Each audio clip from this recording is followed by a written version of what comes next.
Morning, this is Matt Cornell from Cornell Engineers, and this is our Friday morning briefing. Thanks for joining. So, according to the ABC News, lipstick sales are booming. What does that mean? It means that instead of buying new dresses, ladies are spending money on lipsticks, on a cheaper product, rather than spending big money on a new dress. What does that mean for construction? Well, that means that probably we're heading into a period where renovations and alterations are going to take forefront over full house raises or brand new houses. Money is getting a little bit tighter and people are staying at home, spending a little bit of money on making a house more livable instead of fully renovating or spending the big bucks. For builders, that means pivoting into smaller jobs, getting geared up to do more smaller jobs at a time. And for engineers, I guess that means a lot more hands-on work, smaller jobs, a lot more site work, a lot more traveling out to construction sites, various sites, instead of a few big inspections for a few big phases of a new house or a new commercial building. For owners, as cash flow gets a little bit tighter, it means you need to plan ahead and ensure that the money that you're spending is worthwhile and that you're getting your bang for your buck. So don't overcapitalize, keep an eye on what the finished product is going to be like and ensure that that's got some benefit for you still. If you are building, let's talk about risk management.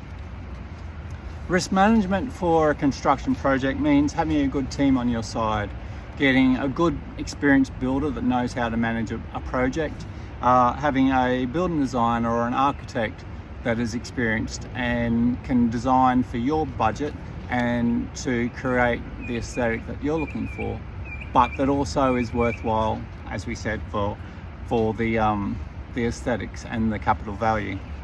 It also runs down to the fact that we think you should have good soil tests or a good engineer, good site supervision during construction, paying the extra little bit of money to ensure that when inspections are done by your engineer, that they're actually in-person inspections and not some sort of video camera hookup, because the value that you get from having an engineer or an inspector on site physically looking at your construction is worth a lot more than what they might see if they're just doing a quick video or accepting photos for your build.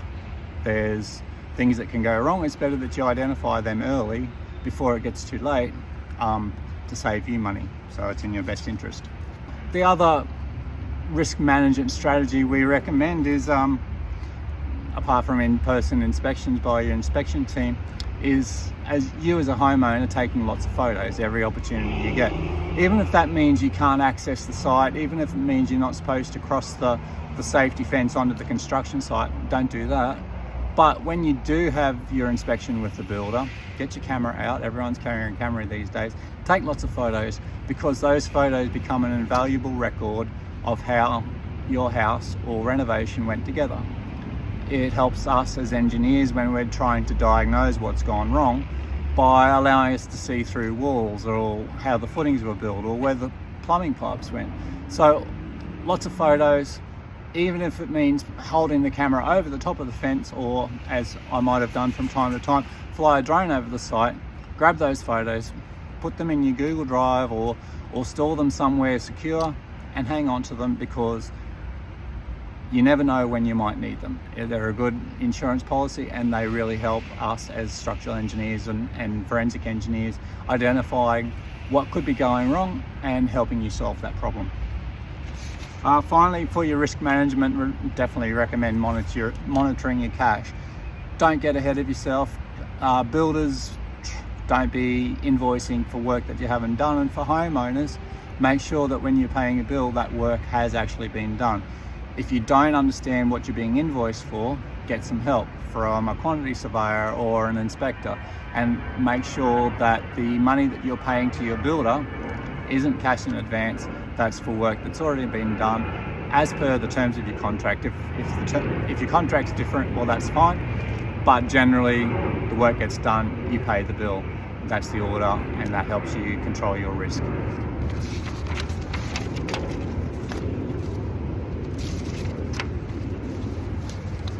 We have one shout out for today. It's an architect by the name of Tim Woodfield. I spoke to him yesterday on the phone. We've done a few jobs with Tim already.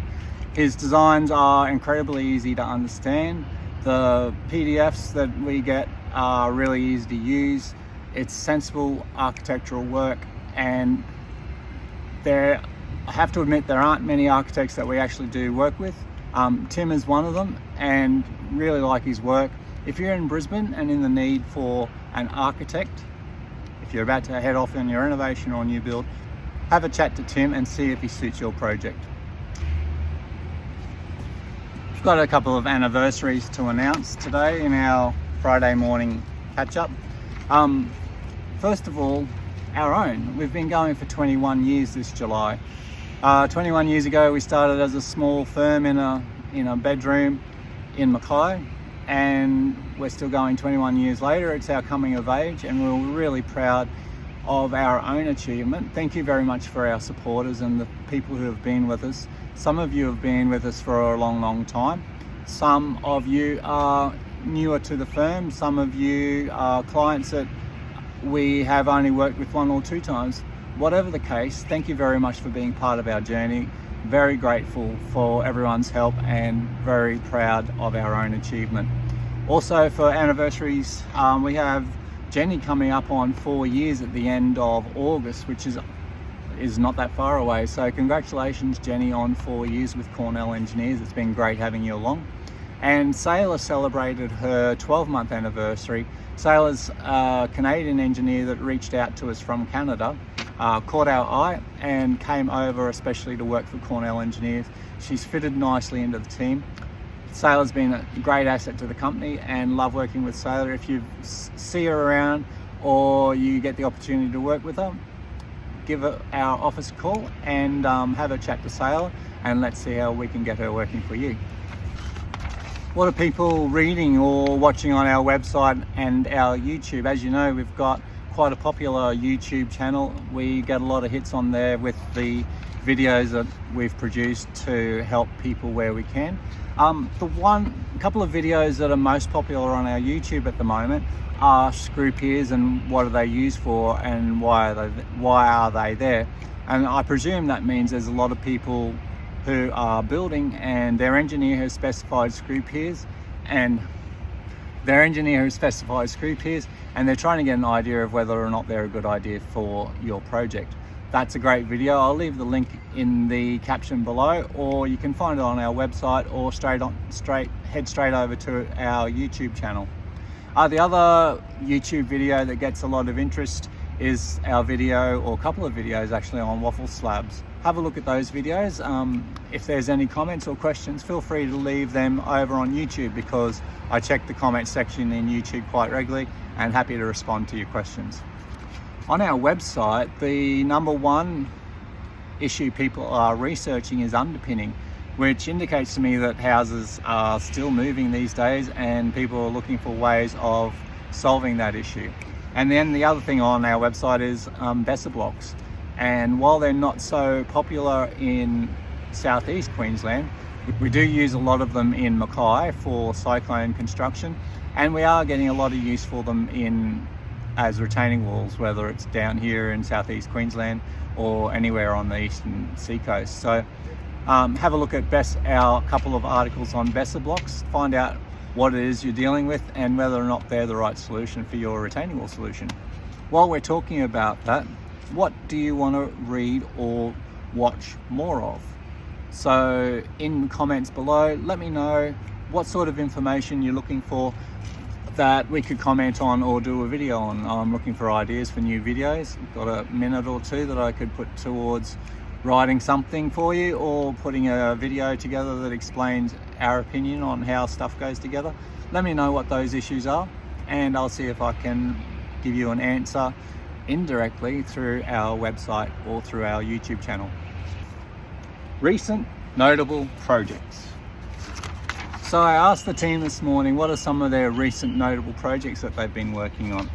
Well, Jed said that he's been working on, or has recently worked on, a house in a flood zone. In this particular case, we have designed a project to flood, or to be easy to recover from a flood. We've used marine ply for the bracing walls. We've used hardwood studs and timber framing for the walls, and potentially might have used concrete masonry walls there, because all these types of construction are fairly easy to wash down, reinstate and get going again. If you are building in a flood zone, then give Jed a call at our Cornell Engineers Brisbane office.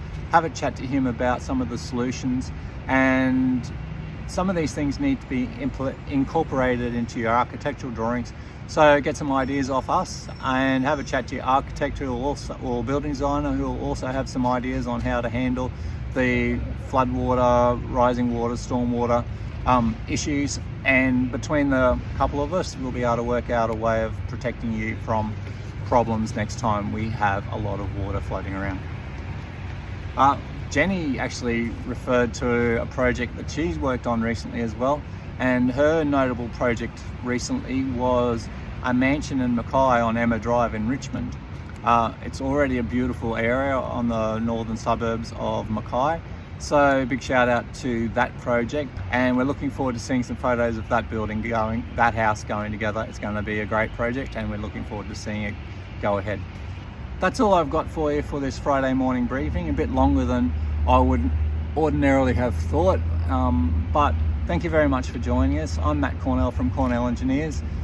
Let us know if you have any questions or comments down below in the comments section, and I look forward to catching up with you either on site, online, or on our website. Thanks very much.